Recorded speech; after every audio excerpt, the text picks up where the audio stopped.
Let's get some analysis now from Hatem Bazian. He's a professor of Middle Eastern languages and cultures at the University of California, and he joins us now live from Berkeley. Thank you so much for being with us once again on the program, Professor. Now, what do you make of this ceasefire deal? Normally, a lot of factors that bring the two sides to make a deal aren't disclosed to the public. Do you think that there's an alternative motive behind the ceasefire? I do think that the ceasefire comes as both parties, in here Islamic Jihad and also Israel, we're not looking for a long engagement, military engagement.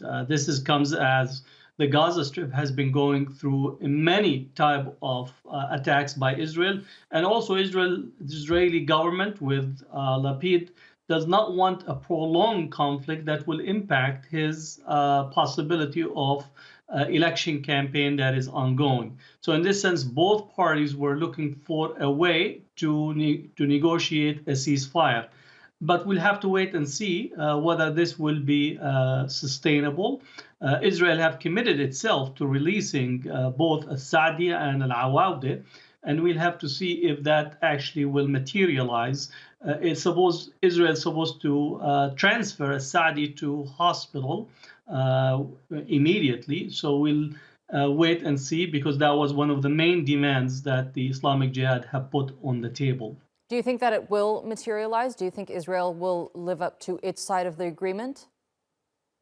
Past agreements between Israel and the various Palestinian factions have been where Israel actually engages in dilatory tactics, but overall attempts to try to fulfill it if the atmosphere from Israeli domestic politics permits it. My sense is that Israel is trying to find a way out rather than the Islamic Jihad at this point. And I would say that it will be delayed rather than immediate, but we should be seeing both Saadi and Al-Awawde being released, but not immediately. All right. Professor Hatem Bazian, thank you so much for bringing us that analysis.